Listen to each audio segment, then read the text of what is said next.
Hey y'all, come look at this. मैं Fortuner ਲਈ ਕਿਹੜੀ? फॉर्च्यूनर और अभी तो रुको, क्लाइमैक्स अभी बाकी है। ਆਲੂ ਪੈਥਕ ਕੋਲ ਗਿਆ ਉਹ ਆਲੂ ਪੈਥਕ ਵਾਲੇ ਨਹੀਂ ਹੁੰਦੇ यही नहीं, अभी और सुनिए। ਇਹ ਹਮਾਇਓ ਪੈਥਕ ਕੋਲ ਗਿਆ ਸਾਰਾ ਮੈਂ ਹਰਬੜੀ ਦੀ ਡਿਗਰੀ ਕੀਤੀ ਹੈ ਇਹ ਵਾਲੀ ਭਾਈ ਇਹ ਮਰਾਸੀ ਵਾਲੀ ਮੈਨੂੰ ਡਿੱਬੇ ਦਿੱਤੀ ਇੱਕ ਵੀ ਮੈਂ ਹਿੰਦੀ ਵਿੱਚ ਦਵਾਈ ਦਿੰਦਾ ਰਿਹਾ ਸਾਰਿਆਂ ਨੂੰ ਯਰਕਾਨ ਦੀ ਮਿਹਨਤ ਇਹ ਲੱਗਾ ਕਿ ਮੇਰੇ ਕੋਲ ਯਰਕਾਨ ਦਾ ਮਰੀਜ਼ ਬੜਾ ਆਉਂਦਾ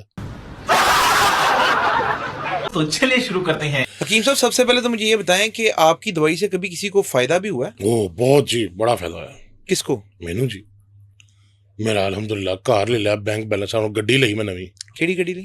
ਮੈਂ ਫॉर्च्यूनर ਲਈ केड़ी? फॉर्च्यूनर फॉर्च्यूनर यानी कि?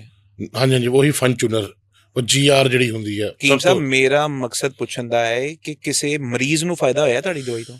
ਮਰੀਜ਼ ਨੂੰ ਜੀ ਹਾਂ ਨਹੀਂ ਉਹ ਕਦੀ ਉਹਨਾਂ ਨੇ ਮੈਨੂੰ ਫੋਨ ਕਰਕੇ ਦੱਸਿਆ ਨਹੀਂ ਯਾਨੀ ਕਿ ਮੈਂ ਇੱਕ ਵਾਰ ਉਹਦੀ ਵਜ੍ਹਾ ਦੇਖੋ ਜੀ ਜਿਸ ਤਰ੍ਹਾਂ ਇੱਕ ਮੇਰਾ ਮਰੀਜ਼ ਸੀ ਅੱਲਾਹ ਪਾਕ ਦੇ ਫਜ਼ਲ ਕਰਮ ਨਾਲ ਪੂਰੇ ਪਾਕਿਸਤਾਨ ਦੇ ਵਿੱਚ ਹੋ ਗਿਆ ਆਲੂ ਪੈਥਕ ਕੋਲ ਗਿਆ ਉਹ ਹਾਂ ਆਲੂ ਪੈਥਕ ਵਾਲੇ ਨਹੀਂ ਹੁੰਦੇ ਐਲੋਪੈਥਿਕ यानी? ਹਾਂ ਉਹੀ ਆਲੂ ਪੈਥਕ अच्छा, ਆਲੂ ਪੈਥਕ ਕੋਲ ਗਿਆ ਇਹ ਹਮਾਇਓ ਪੈਥਕ ਕੋਲ ਗਿਆ ਹਮਾਇਓ ਹੋਮਿਓਪੈਥਿਕ ਜੀ ਹकीम ਸਰ साहब। ਦੇਖੋ ਹਕੀਮ ਸਾਹਿਬ ਨੂੰ ਨਾ ਤੁਸੀਂ ਦੱਸੋ ਕਿ ਕਿਹੜਾ ਕੀ ਹੁੰਦਾ ਮੇਰੀ ਕੋਲ ਡਿਗਰੀ ਹੈ ਨਾ ਮੈਂ ਨੌਲੇਜ ਰੱਖਣਾ ਵਾ ਕਿਹੜੀ ਡਿਗਰੀ ਹੈ ਹकीम साहब ਤੁਹਾਡੇ ਕੋਲ? ਮੇਰੇ ਕੋਲ ਆਪਣੀ ਇੱਕ ਡਿਗਰੀ ਹੀ ਕਿਹੜੀ ਡਿਗਰੀ? ਸਾਰਾ ਮੈਂ ਹਰਬੜੀ ਦੀ ਡਿਗਰੀ ਕੀਤੀ ਹੈ हकीम साहब, हर्बलिस्ट की डिग्री होती है, हर्बली की डिग्री आ गई। ਉਹ ਹਰਬੜੀ ਤੇ ਮੈਨੂੰ ਹਰ ਕੰਮ ਚ ਰਹਿੰਦੀ ਜੀ ਦੇਖੋ ਮੈਂ ਜਲਦੀ ਜਲਦੀ ਕੰਮ ਕਰਨ ਵਾਲਾ ਬੰਦਾ ਉਹ ਤੁਸੀਂ ਬਿਲਕੁਲ ਠੀਕ ਕਹਿ ਰਹੇ ਹੋ ਤੇ ਉਹ ਮੇਰੇ ਕੋਲ ਆਇਆ ਦਵਾਈ ਲੈਣ ਉਹਨੇ ਆਖਿਆ ਜੀ ਹਕੀਮ ਆਜ਼ਾਦ ਸਾਹਿਬ ਸੁਣਿਆ ਜੀ ਤੁਸੀਂ ਬੜੇ ਬੜੇ ਇਲਾਜ ਕੀਤੇ ਨੇ ਮੈਂ ਪੂਰੇ ਪਾਕਿਸਤਾਨ 'ਚ ਦਵਾਈ ਲੈ ਲਈ ਹੈ ਤੇ ਮੈਨੂੰ ਆਰਾਮ ਨਹੀਂ ਆਇਆ ਭਾਈ ਜਾਨ ਮੈਂ ਉਹਨੂੰ ਨਾ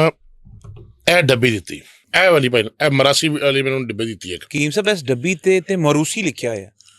ਸਾਰੇ ਤੁਸੀਂ ਪਾੜੇ ਇਹ ਫਾਰਸੀ ਚ ਇਹਨੂੰ ਮਰਾਸੀ ਕਹਿੰਦੇ ਨੇ ਇਹ ਸਾਰੇ ਇੱਕ ਡੱਬੀ ਦਿੱਤੀ ਹੈ अच्छा, ਲੋ ਜੀ ਮੁੜ ਕੇ ਨਹੀਂ ਆਇਆ ਤੇ ਤੁਸੀਂ ਪਤਾ ਵੀ ਨਹੀਂ ਕੀਤਾ ਕਿਉਂ ਨਹੀਂ ਆਇਆ?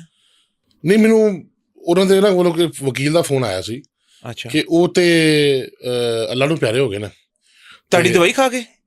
ਦੇਖੋ ਜੀ ਮੈਂ ਨਹੀਂ ਇਹ ਕਹਿੰਦਾ ਉਹ ਕਹਿ ਰਹੇ ਨੇ ਹੁਣ ਉਹਨਾਂ ਨੇ ਬਸ ਇਹ ਪਿੱਛੇ ਮੈਂ ਕੋਈ 2.5 ਸਾਲ ਰਹਿ ਕੇ ਆਇਆ ਮੈਂ ਬਸ ਜੇਲ੍ਹ 'ਚ 23 ਸਾਲ ਜੇਲ੍ਹ 'ਚ ਰਹਿ ਕੇ ਆਏ ਹੋ ਦਵਾਈਆਂ ਦੀ ਵਜ੍ਹਾ ਨਾਲ? ਬੇਕਸੂਰ ਜੀ ਬੇਕਸੂਰ ਮੈਂ ਤਾਂ ਡੱਬੀ ਆਪਣੇ ਨੂੰ ਠੀਕ ਦਿੱਤੀ ਹੈ ਹੁਣ ਉਹਨੂੰ ਨਹੀਂ ਆਰਾਮ ਆਇਆ ਤੇ ਮੈਨੂੰ ਇਹਦੇ 'ਚ ਮੈਂ ਕੀ ਕਰ ਸਕਦਾ ਜੀ ਮੇਰਾ ਕੋਈ ਕਸੂਰ ਨਹੀਂ ਹੈਗਾ ਹकीम साहब, ਮੈਨੂੰ ਇਹ ਦੱਸੋ ਕਿ ਸਭ ਤੋਂ ਜ਼ਿਆਦਾ ਮਰੀਜ਼ ਕਿਹੜਾ ਤੁਹਾਡੇ ਕੋਲ ਆਉਂਦਾ, ਕਿਸ ਬਿਮਾਰੀ ਦਾ ਆਉਂਦਾ? ਮੇਰੇ ਕੋਲ ਯਰਕਾਨ ਦਾ ਆਉਂਦਾ ਔਰ ਮੈਂ ਤੁਹਾਨੂੰ ਇੱਕ ਗੱਲ ਦੱਸਾਂ ਮੈਰ ਸਾਹਿਬ ਤੁਹਾਨੂੰ ਵੀ ਯਰਕਾਨ ਹੈ ਤੁਸੀਂ ਸਾਰੇ ਪੀਲੇ ਹੋਏ ਪਏ ਹੋ